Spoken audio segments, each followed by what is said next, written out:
अस्सलाम वालेकुम स्टूडेंट आज हम डिस्कस करने लगे हैं अबाउट एक्सेल। आज के लेक्चर में हम एक्सेल के मुतालिक पढ़ेंगे। एक्सेल लिटिल भी थोड़ा सा ट्रिकी है जब हम बात करते हैं अपने वर्ड प्रोसेसर से। तो वर्ड प्रोसेसर से थोड़ा सा ये डिफ़िकल्ट है, लेकिन इंशाल्लाह जब आप इस लेक्चर को अच्छी तरह सुन लेंगे तब आपको कोई भी डिफ़िकल्टी इसमें महसूस नहीं होगी। तो देखते हैं सबसे पहला हमारा शॉर्ट क्वेश्चन कौन सा है। सबसे पहला हमारा शॉर्ट क्वेश्चन है, what is spreadsheets programs. Spreadsheet programs यानी कि स्प्रेडशीट सॉफ्टवेयर्स क्या होते हैं। स्प्रेडशीट प्रोग्राम्स या spreadsheet softwares is used for calculations. ये ऐसे सॉफ्टवेयर्स होते हैं, ऐसे प्रोग्राम्स होते हैं जिनको हम कैलकुलेशन के लिए यूज करते हैं। It provides worksheet to enter data. जितने भी हमारे पास स्प्रेडशीट प्रोग्राम्स होते हैं, इसमें हमारे पास एक वर्कशीट होती है जिसके अंदर हम डाटा को एंटर करते हैं। A worksheet is a collection of row and columns. और ये जो वर्कशीट होती है जिसमें हम डाटा को एंटर करते हैं, उसमें रो एंड कॉलम्स होते हैं। It allows you to make different calculations. ये हमें इस काबिल बनाती है। अलाउज का मतलब है कि हमें इजाज़त देती है कि हम डिफरेंट कैलकुलेशन कर सकें यूजिंग फार्मूलाज, फार्मूला को यूज करते हुए, एंड बिल्ट इन फंक्शंस, और बिल्ट इन फंक्शन को यूज करते हुए। फार्मूलाज को और बिल्ट इन फंक्शन का मतलब होता है जो पहले से मौजूद हमारे पास फंक्शंस होते हैं उनको और फार्मूलाज को यूज कर कर हम लोग जो है स्प्रेडशीट प्रोग्राम्स को स्प्रेडशीट प्रोग्राम्स के अंदर कैलकुलेशंस कर सकते हैं। We can also display our data using chart and figures। और हम charts and figure के थ्रू अपने डाटा को शो भी कर सकते हैं। तो स्प्रेडशीट प्रोग्राम्स ऐसे सॉफ्टवेयर्स होते हैं या ऐसे प्रोग्राम्स होते हैं जो कि कैलकुलेशन करते हैं, और इसके अंदर हमें डिफरेंट फैसिलिटीज होती हैं कि हम फार्मूलाज और बिल्ट इन फंक्शन के थ्रू काम कर सकते हैं। Write three uses of spreadsheet programs. जो स्प्रेडशीट प्रोग्राम्स होते हैं उनके थ्री यूजेस हमने बताने हैं। तो एक तो यूजेस हम ऊपर भी पढ़ चुकी हैं, this is use for calculation. ये कैलकुलेशन के लिए इस्तेमाल होता है। और यहाँ पर जो है can be use by corporations. इसको कॉर्पोरेशन का मतलब है ऑर्गेनाइजेशंस, कंपनियां। तो spreadsheet program can be use by corporations. Corporation means companies, organisations, to track, हिसाब किताब लगाने के लिए प्रॉफिट एंड लॉस के हमें कितना नुकसान हुआ है और कितना मुनाफा हुआ है, इसका हिसाब किताब रखने के लिए जो कंपनीज हैं, जो कॉर्पोरेशंस हैं, वो स्प्रेडशीट सॉफ्टवेयर को यूज करती हैं। It can be use by economist. इसको इकोनॉमिस्ट यूज करते हैं, माशियात के लोग यूज करते हैं। To generate growth graphs, graphs को बनाने के लिए। जनरेट का मतलब है ग्राफ्स बनाने के लिए ऑफ कंट्री इकोनॉमी, कंट्री की माशियात का। It can be use by women to manage household budget. इसके अलावा इसको वुमेन्स, खवातीन भी यूज करती हैं अपने घरेलू बजट बनाने के लिए। तो ये स्प्रेडशीट सॉफ्टवेयर के हमारे पास बेनिफिट हैं। This three benefit of spreadsheet. अभी हमने बेनिफिट्स पढ़े भी हैं, तो उसी से आपको ये क्वेश्चन भी सॉल्व हो सकता है कि स्प्रेडशीट जो है इंक्रीज करता है स्पीड ऑफ कैलकुलेशन। इससे कैलकुलेशन की स्पीड इंक्रीज हो जाती है। It is easy to modify data. हमें डाटा को चेंज करना और रिकैलकुलेट करना, हमने दोबारा से अगर कोई चीज़ रिकैलकुलेट करनी होती है, दोबारा से कोई जमा तफरीक करना होता है, तब भी हमें स्प्रेडशीट सॉफ्टवेयर हेल्प करता है। It provides facility to visual display numerical data as a chart to graph. क्योंकि इसमें हमें चार्ट और ग्राफ की शेप में डाटा को नज़र आते हैं, तो ये हमें एक विजुअली जो है वो फ्राहम करता है, फैसिलिटी फ्राहम करता है।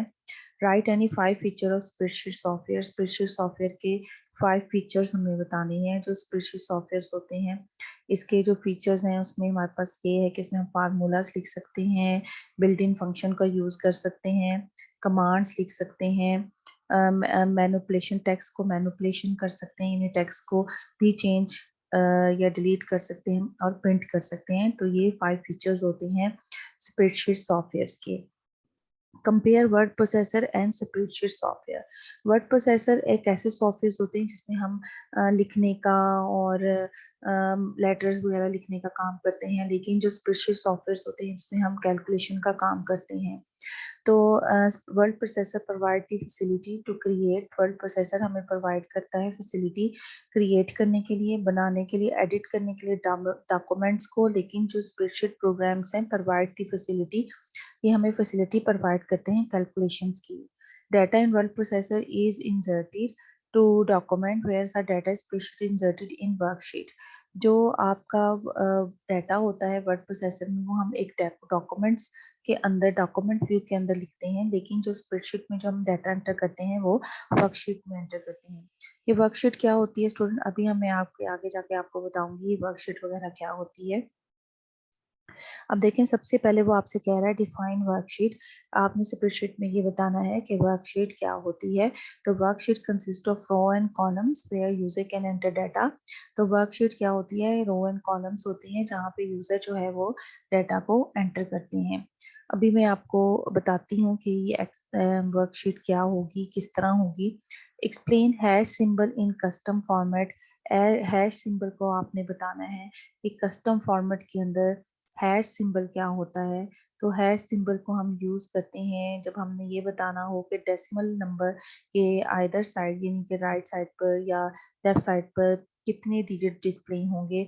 दिस इज का ये हम हैश सिंबल से बताते हैं। इसके अलावा हैश सिंबल से हम इनसिग्निफिकेंट जीरो कौन से होते हैं, ऐसे जीरो जिनकी कोई वैल्यू नहीं होती, उनका भी डिस्प्ले कैसे होंगे, आर नॉट डिस्प्ले, वो डिस्प्ले नहीं होते। The number is 4 digit then specified. जब हमने कोई जितने डिजिट हमने बताए होते हैं कि कस्टम फॉर्मेट में इतने डिजिट आएंगे, कि उससे कम कोई डिजिट हम लिख देते हैं तो इनसिग्निफिकेंट जीरो नहीं आते। अभी मैं आपको जब करके बताऊंगी तो मैं आपको दोबारा ये repeat कराऊंगी।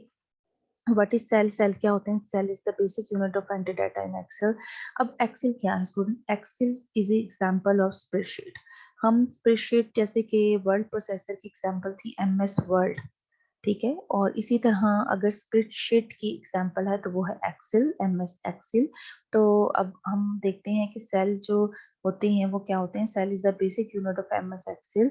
It is the intersection of row and column. ये वो सेल जो होते हैं वो इंटरसेक्शन होते हैं। इंटरसेक्शन का मतलब होता है रो एंड कॉलम जहाँ पे मिलते हैं उसको हम इंटरसेक्शन कहते हैं, तो उसको हम सेल कहते हैं। It may contain different types of data. इसके अंदर हम different types of data enter कर सकते हैं, टेक्स्ट को, नंबर को और फार्मूला को। अभी मैं आपको दिखाती हूँ कि एक्सेल क्या है।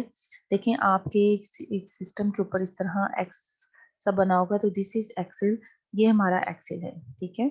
इससे पहले हमें वर्ल्ड क्या था, तो स्टूडेंट ये वर्ड था, ठीक है, ये वर्ड था। और इस एरिया को, ये जो वाइट से एरिया नजर आता है, इसको हम डॉक्यूमेंट एरिया भी कहते हैं। अच्छा, ये तो हमारा वर्ड था। तो अब एक्सेल हमारा इस शेप में आता है जैसे आपको यहाँ पे नजर आ रहा है, दिस इज दी एक्सेल, ये हमारे पास एक्सेल है।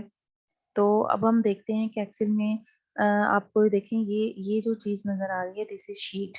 ये हमारे पास क्या है, ये हमारे पास शीट्स हैं, ठीक है। ये एक्सेल है और ये इसके अंदर हमें डिफरेंट जो है वो शीट नजर आती हैं। तो ये जो शीट है, देखें यहाँ पर आप देख लें कि यहाँ पे ये रो है और ये कॉलम्स हैं।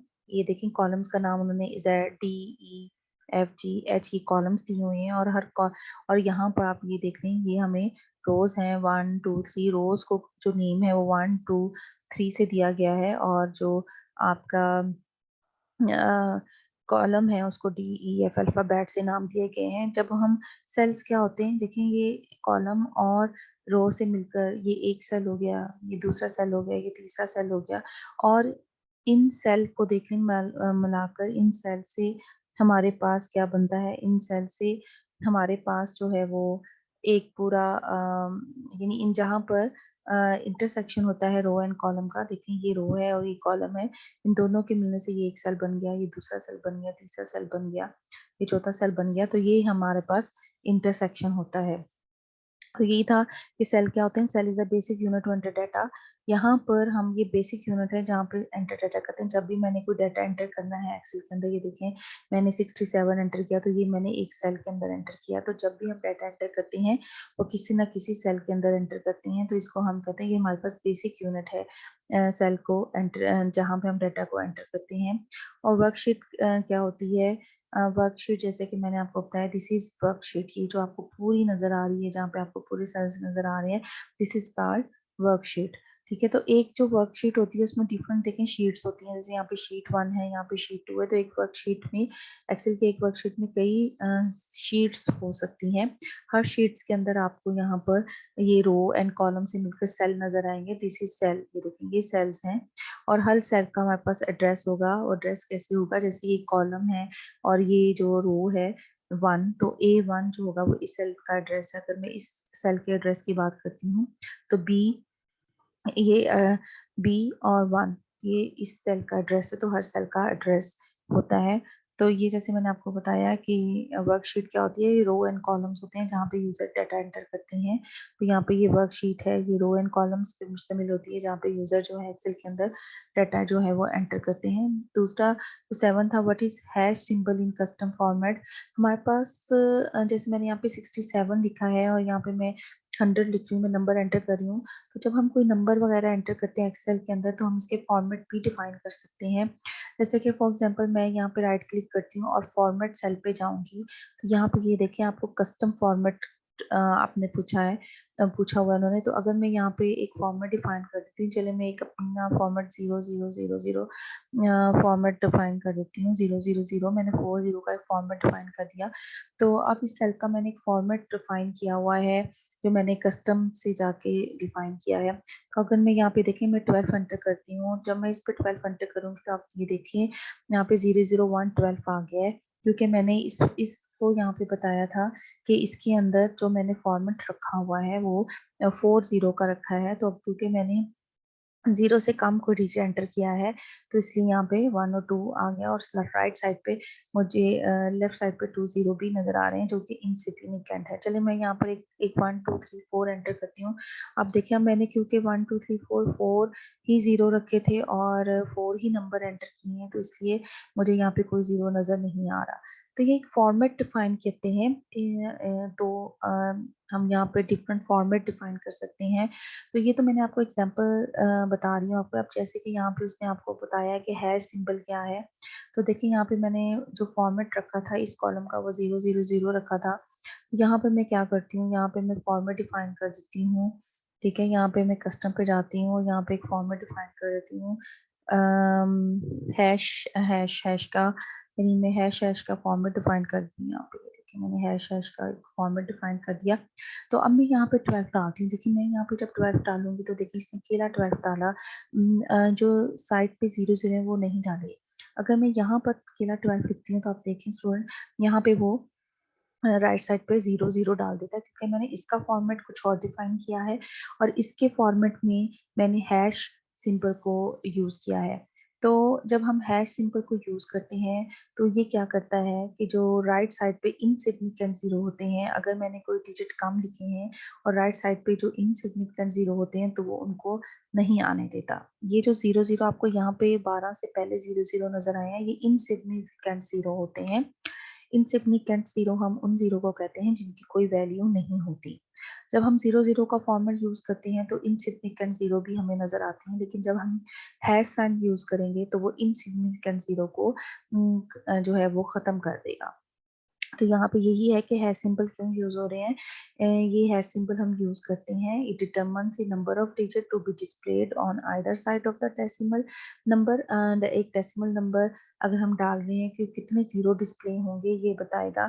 तो इनसिग्निफिकेंट जीरो जो होंगे आर नॉट डिस्प्ले, वो नहीं डिस्प्ले होंगे if the number has 4 digit then specified, कि जितने नंबर ऑफ डिजिट हमने स्पेसिफाइड किए हैं अगर उससे कम नंबर हम डालें तो इनसिग्निफिकेंट जीरो हमें डिस्प्ले नहीं होंगी। जैसे मैंने यहाँ पे 4 हैश, देखिए फॉर्मेट में जाती हूँ दोबारा और मैंने यहाँ पे जो फॉर्मेट सेलेक्ट किया था वो 4 हैश साइन सेलेक्ट किया था। मैंने बताया था कि 4 तक नंबर्स यहाँ पर आ सकते हैं। तो अगर मैंने इन नंबरों से कम कोई नंबर डालती हूँ तो फिर भी यहाँ पे 0 नहीं डालता। लेकिन यहाँ पर देख लें मैंने जो डिफाइन किया था वो 4 जीरोस का फॉर्मेट डिफाइन किया था, तो इसलिए अगर मैंने यहाँ पे कम नंबर डाले हैं 12 डाले थे तो इसलिए वो यहाँ पर 0 0 डाल देता है। लेकिन अगर मैं यहाँ पर 4 नंबरों का फॉर्मेट कर दूँ 7 8 6 से, तो देखिए फिर वो 0 0 नहीं डालेगा। तो ये होता है फॉर्मेट। ठीक है, ये फॉर्मेट होते हैं। नेक्स्ट हम देखते हैं नेक्स्ट हमारे पास क्या difference between worksheet and workbook. Worksheet और वर्कबुक में डिफरेंट क्या है। Worksheet the place where the user enter data. Worksheet वो जगह होती है जहाँ पे यूजर डाटा एंटर करता है और ये कॉलम्स एरो पे मुश्तमिल होती है। देयर आर 256 कॉलम्स एंड 65,536 रोज। हमारे पास टोटल 256 कॉलम्स होते हैं और 65,536 रो होती हैं एक वर्कशीट में। A workbook is a group of worksheet. तो वर्कबुक क्या है, is a group of worksheet which are saved on one file, जो कि एक फाइल में सेव्ड होते हैं। चलिए मैं आपको थोड़ा सा इसको उधर से बताती हूँ ताकि आपको समझ आए। देखिए ये मेरे पास एक क्या है, इस आपको यहाँ पे जो ये शीट्स नजर आ रही हैं, एक्चुअली दिस इज वर्कशीट। ठीक है, ये आप इसे वर्कशीट कहते हैं। ये एक वर्कशीट है, ये दूसरी वर्कशीट है। आप अगर और डाल सकते और भी डाल सकते हैं, वर्कशीट 3 आ गई। तो ये हमारे पास वर्कशीट्स हैं। वर्कबुक क्या होती है, ये जो टोटल है जिसमें शीट 1 भी है, शीट 2 भी है, ये शीट 3, इस टोटल को हम कहेंगे this is a one workbook. ये एक वर्कबुक है। ठीक है, और इसके अंदर ये जो पेजेस समझ रहे हैं, शीट 1 पेज है, शीट 2 दूसरा पेज है, शीट 3 तीसरा पेज, इसको हम वर्कबुक कहते हैं। तो सॉरी वर्कशीट कहते हैं, और टोटल को हम क्या कहेंगे, वर्कबुक कहेंगे। तो जो एक वर्कशीट होती है, जैसे ये एक वर्कशीट है, ये इसके अंदर जो कॉलम्स होते हैं ये 256 कॉलम्स होते हैं, और इसके अंदर जो रोज होती हैं वो 65,536 रोज होती हैं।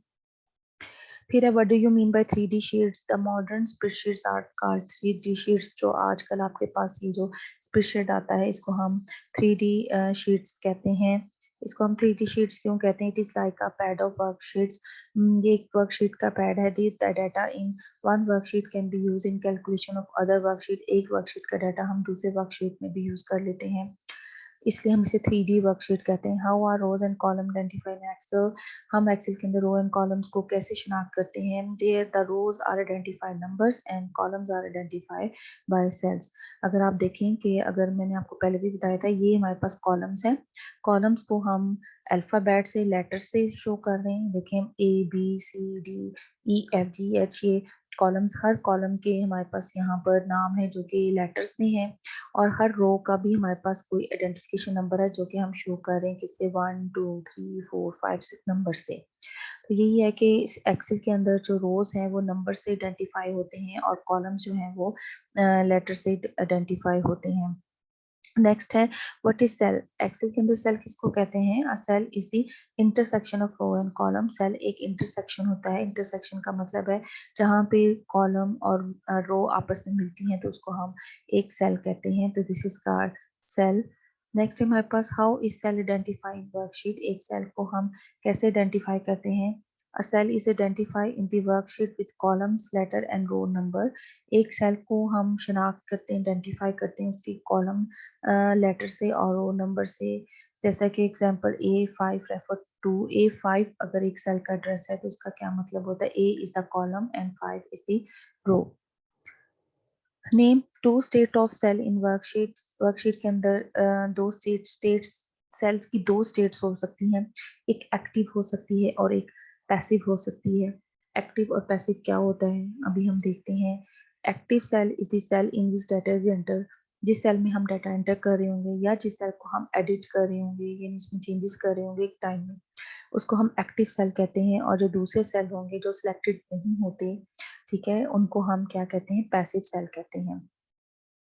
Can you enter data in passive cell. नहीं, जब भी हमने किसी डाटा में डाटा में एंटर करना है, किसी सेल में डाटा एंटर करना है, उसे हमें पहले एक्टिव करना पड़ेगा। चलिए हम इसको देखते हैं। जैसे यहाँ पे हम पढ़ रहे थे एक्टिव सेल क्या होते हैं। जैसे कि स्टूडेंट में यहाँ पर डाटा लिख रही हूँ, this is called active cell. ये जो अब ग्रीन हो गया है ये एक्टिव सेल है, और जो दूसरे सेल है, फॉर एग्जाम्पल मैं यहाँ पे बिग डाटा लिखती हूँ, मैं इसको सिलेक्ट किया हो तो इस टाइम ये जो सिलेक्ट किया हुआ सेल है ये एक्टिव सेल है। ये जो दूसरा सेल है 8899, क्योंकि मैंने इसको सिलेक्ट नहीं किया हुआ तो ये हमारे पास एक पैसिव सेल है। एक्टिव सेल जो सिलेक्ट करते हैं, जो सिलेक्ट किया होता है हमने उसको हम एक्टिव सेल कहते हैं, और जो सिलेक्ट नहीं होता उसको हम पैसिव सेल कहते हैं। और जिस सेल को हम सिलेक्ट करेंगे उसी सेल को पे यानी एक्टिव सेल पे ही हम काम कर सकते हैं।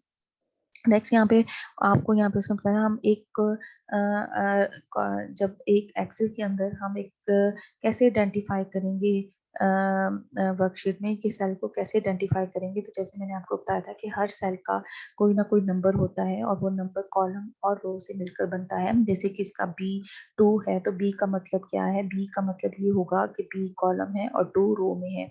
अगर मैं आपसे ये पूछूं कि इस सेल को मैंने अब सेलेक्ट किया है, इसका क्या एड्रेस होगा, तो देखें ये किस रो में है, ये जे में है तो जे इसका कॉलम है, और ये और किस रो में है, ये 2 रो में है, ये देखिए ये 2 रो में है तो इसका एड्रेस होगा J2। अगर मैं आपसे पूछूं कि इसका क्या एड्रेस है, तो आप मुझे देखेंगे किस कॉलम में है, ये D कॉलम में है, और किस रो में है 7, तो इसका एड्रेस होगा D7। तो इस तरह आप के हर एक्सेल के अंदर हर सेल का कोई ना कोई एड्रेस होता है। आप यहाँ से भी वो एड्रेस देख सकते हैं। मैं जिस सेल को भी सिलेक्ट करूंगी यहाँ पे आपको वो एड्रेस जो है वो नजर आ रहा होगा। नेक्स्ट देखते हैं, नेक्स्ट हमारे पास क्या है जी। Right two methods. ठीक है, हमने 2 मेथड्स बताने हैं कि क्या होते हैं सेल को। The first method is to select a cell. पहला कि जिससे हम डाटा को एंटर कर सकते हैं, तो सबसे पहला मेथड जो है is to select a cell and enter data by simply typing the keyboard. हम कीबोर्ड के थ्रू डाटा को टाइप कर लें, एक सेल को सिलेक्ट करें और कीबोर्ड के थ्रू डाटा को टाइप करें। एक ये मेथड है। Secondly the data can be enter in an active cell through the formula bar. हम फार्मूला बार से सेल को जो है वो डाटा को एंटर करें। मैं यहाँ पे ये बताती चलूँ कि एक्टिव सेल से तो आपको पता ही है, देखिए ये मैंने सेलेक्ट किया सेल को और मैंने कीबोर्ड से यहाँ से डाटा एंटर किया। ये देखिए मैंने कोई ना कोई डाटा एंटर कर लिया। इसके अलावा आपको यहाँ पर एक्सेल पर ये एक बार नजर आ रही है, this is called formula bar.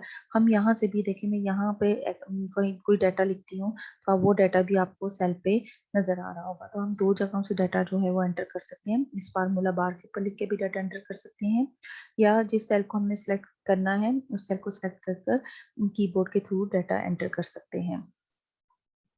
Next है what is cell address. Cell address क्या होता है? Cell address identify the location of the cell of the group. एक सेल का क्या आइडेंटिफाई नंबर है या लोकेशन है, उसको हम सेल एड्रेस कहते हैं। और ये हमेशा कॉलम लेटर और रो नंबर से डिफाइन करते हैं। जैसे मैंने पीछे भी आपको बताया कि हर सेल का कोई ना कोई एड्रेस होगा। जैसे C3 है तो C3 का क्या मतलब है कि C कॉलम है और 3 जो है वो रो है। तो ये थर्ड कॉलम में है और थर्ड रो में है ये सेल। ठीक है, C3। Right 3 types of content that can be entered in a cell. आप एक सेल में कौन कौन सी चीजें एंटर कर सकते हैं? हम एक सेल में न्यूमेरिक वैल्यूज भी एंटर कर सकते हैं, अल्फाबेट वैल्यू भी एंटर कर सकते हैं और फार्मूलाज भी लगा सकते हैं। ये तमाम काम हम सेल्स के अंदर कर सकते हैं। What is cell range? Cell range क्या होती है? द सिलेक्शन ऑफ 2 और मोर सेल इज नाउन है सेल रेंज। जब हम एक से ज्यादा सेल्स को सिलेक्ट करते हैं तो इसको हम सेल रेंज का नाम देते हैं। It can be written has 2 cell reference separate by column. तो हम कॉलम के थ्रू इसको कॉलन कॉलन के थ्रू इसको सेपरेट करते हैं रेंज को।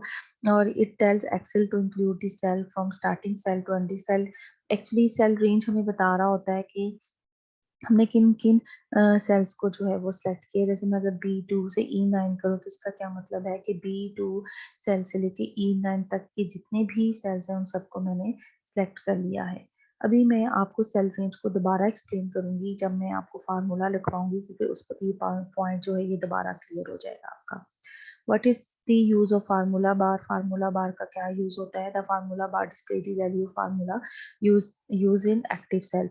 हम फार्मूला बार को यूज करते हैं जब हमने एक्टिव सेल में कोई वैल्यू लिखनी होती है, या इसके अलावा हमने कोई फंक्शन भी बनाना होता है, इंसर्ट फंक्शन करना होता है, तो वो भी हम फार्मूला बार पे लिख कर कर रहे होते हैं। What is merge and center option in Excel? merge and center merge and center option क्या है? merge and center merges multiple cells into one. एक जब हमने डिफरेंट सेल्स को एक में मर्ज कर देते हैं, एक बना देते हैं, इसको हम मर्ज कहते हैं। और जब हम इसके अंदर डाटा को अलाइन करते हैं सेंटर में, तो हमारा डाटा जो है वो सेंटर में अलाइन हो जाता है। मर्ज सेल हम यूज करते हैं एक्सेल के अंदर जब हमने कोई हेडिंग्स और टाइटल्स देना हो। फिर how do the number format affect the value of number. Number format changes the appearance of the number. एक जब हम नंबर फॉर्मेट की बात करते हैं तो ये हमारे नंबर के फॉर्मेट को चेंज कर देता है। ये वैल्यू को चेंज नहीं करता है, लेकिन जस्ट उसके अपीयरेंस को कि हमें ये वैल्यू नजर कैसे आ रही है उसको चेंज करता है। फॉर एग्जाम्पल अगर हमने एक नंबर डाला है 1.2345 और हम 2 डेसिमल प्लेसेस का फॉर्मेट इस पे अप्लाई करते हैं, तो ये अपीयर होगा 1.2, हमें नजर 1.23 आएगा, लेकिन एक्चुअल वैल्यू वैल्यू जो पीछे कैलकुलेशन में यूज हो रही होगी वो 1.2345 ही होगी। ये भी मैं आपको करके दिखाती हूँ। सबसे पहले तो मैं आपको थोड़ा सा बता दूं कि ये हमारे पास फार्मूला बार है। जैसे कि यहाँ पे बार बार आ रहा था कि फार्मूला बार क्या होती है। फार्मूला बार ये होती है जहाँ पे ये मेरे अब कसरत लेकर आई हूँ और यहाँ पे हम इक्वल का साइन डालकर फार्मूलाज वगैरह लिख सकते हैं। अब फिर है मर्ज सेल क्या होता है। जैसे कि स्टूडेंट यहाँ पे देखें कि ये 2 सेल्स हैं, ठीक है। यहाँ पे 2 सेल्स हैं और मैंने यहाँ पे कोई बड़ी सी एक चलिए एक दे देती हूँ क्लास। लिए मैंने कुछ टेक्स्ट लिखा। अब मैं इन दोनों सेल्स को सिलेक्ट कर लूँ। एक सेल ये है, एक सेल ये है, एक एफ सेल है और एक टी। मैं चाहती हूँ कि इन दोनों को मैं सिलेक्ट किया। इन दोनों को सिलेक्ट करने के बाद मैंने मर्ज के ऑप्शन पे दी। तो अब क्या हुआ, ये देखें, ये जो सेल था ये आपस में मर्ज हो गया, एक बन गया है। मैं एक्चुअली चलिए मैं आपको एक और करके दिखाती हूँ। पहले मैं इनको सेलेक्ट करती हूँ। मैं इस इधर से आपको जरा अलाइनमेंट करके ज्यादा समझ आएगी। ठीक है, ये देखेंगे 2 सेल्स हैं। ये एक सेल है, ये अलग सेल है। ठीक है, मैं यहाँ पर लिखती हूँ कुछ।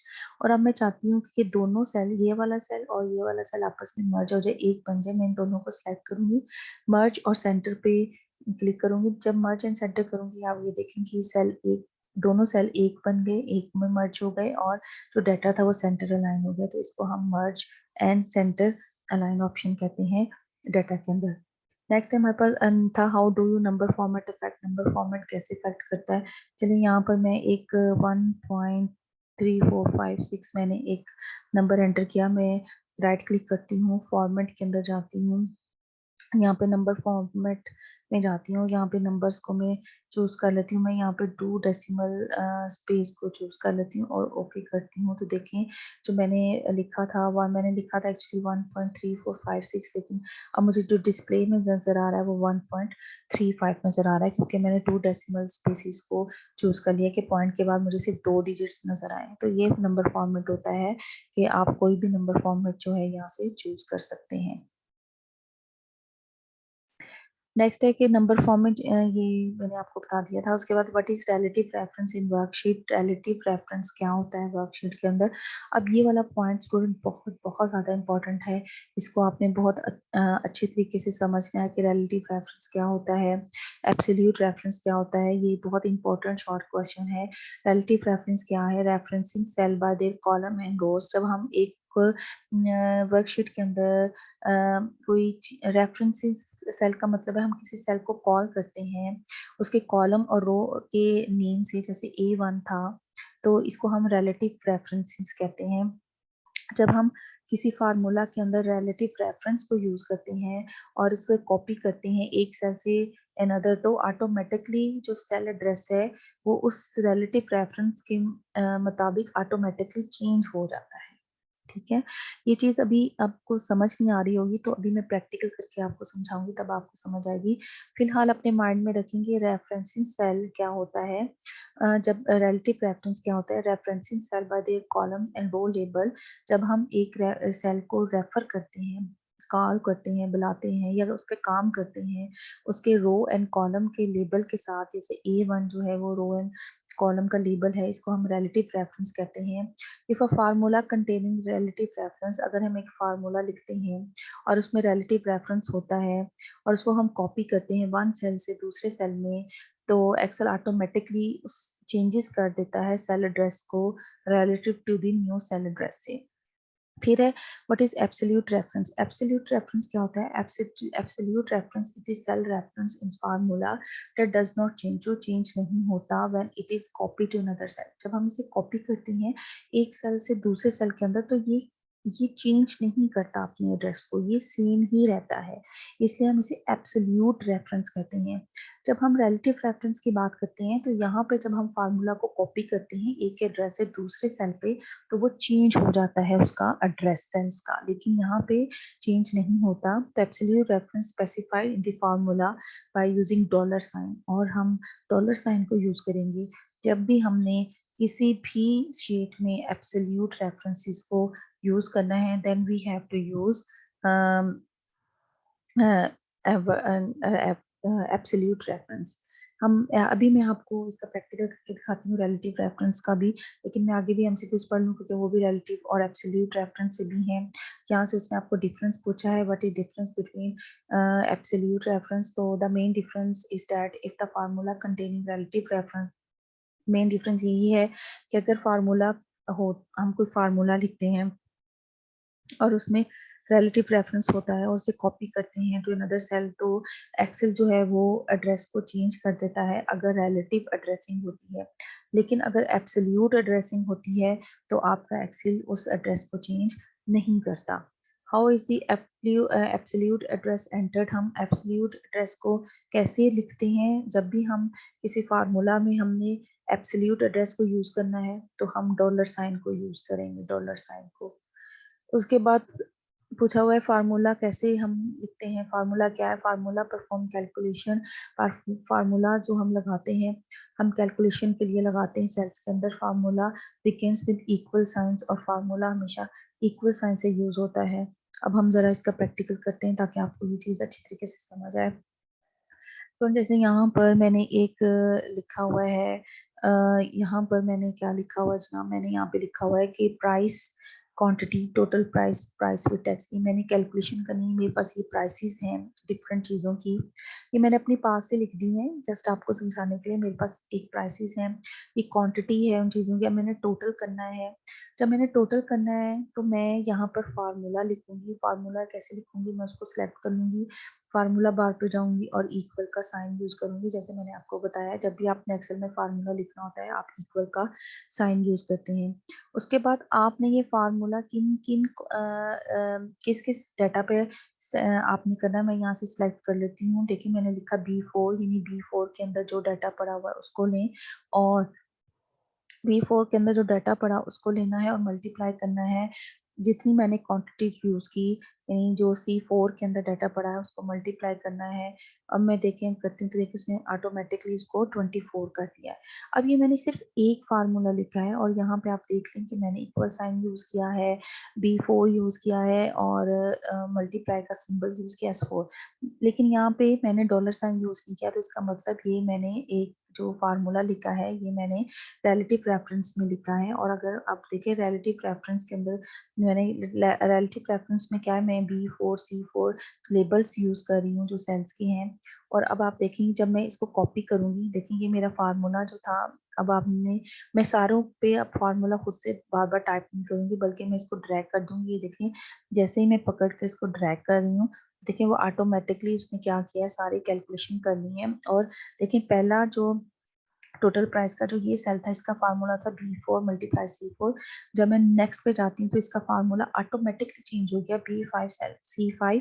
जब मैं नेक्स्ट पे की तो देखें B6 C6, उससे नेक्स्ट में की B7 C7। देखिए ऑटोमेटिकली ये जो आपको यहाँ पे नजर आ रही है, ऑटोमेटिकली उसकी वैल्यूज को यहाँ पे एड्रेसेस के साथ साथ एड्रेसेस चेंज हो रहे हैं। तो इसलिए हम इसको रिलेटिव रेफरेंस कहते हैं, जिसके अंदर देखें एड्रेसेस जो हैं वो इसके साथ साथ चेंज होते रहते हैं। अब अगर मैंने, अब फॉर एग्जाम्पल मुझे अब क्या जरूरत है कि मैंने एक 5 रुपए का टैक्स लगाया है और मैं ये चाहती हूँ कि जो भी यहाँ पे टोटल प्राइस आई है उस सब में 5 रुपए फीस जो है वो एंटर हो जाए, यानी एक ही चीज मैंने एंटर करानी है। तो मैं सबसे पहले तो यहाँ पे इक्वल का साइन डालूंगी और मैंने जिस कॉलम के अंदर इसको एंटर करना है उस कॉलम को सिलेक्ट करूंगी। और अब मैं क्या कराना चाह रही हूँ, मैं ये 5 रुपीज को एंटर करना चाह रही हूँ। 5 रुपीज की वैल्यू मैंने कहाँ लिखी हुई है, देखिए ये कॉलम है H और ये है 3। तो मैं यहाँ पर क्या यूज करूंगी, मैं यहाँ पर डॉलर साइन को यूज करूंगी। ठीक है, अब मैं यहाँ पे डॉलर साइन डालती हूँ। देखिए मैंने डॉलर साइन डाला और किस कॉलम के अंदर वैल्यू लिखी हुई है उस कॉलम का नाम लिखेंगे, H है। तो मैं यहाँ पे H डाल देती हूँ और फिर मैं डॉलर साइन डाल, अगेन मैंने डॉलर साइन डालना है। ठीक है, ये देखिए मैंने अगेन डॉलर साइन डाला और अब मैंने लिखना है कि किस रो के अंदर ये वैल्यू पड़ी हुई है, 2, सॉरी 2 नहीं था, ये था 3।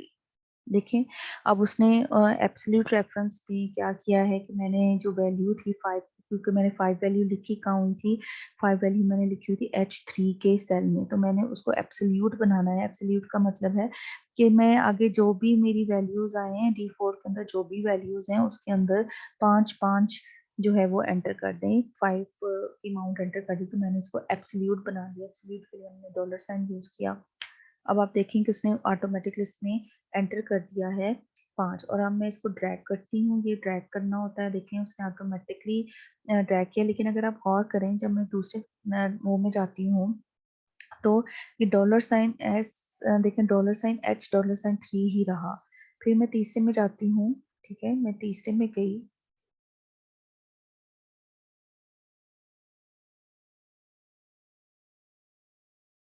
देखिए मैं तीसरे में गई, ठीक है, यहाँ पे देखें मैं तीसरे में गई।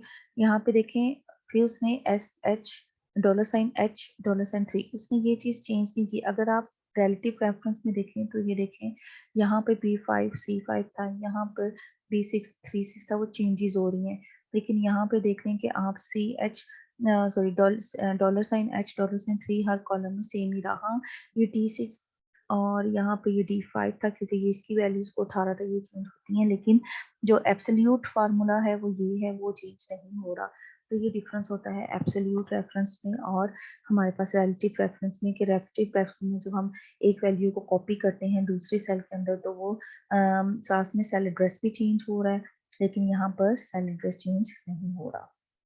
तो स्टूडेंट, ये तो था आज का लेक्चर आपका।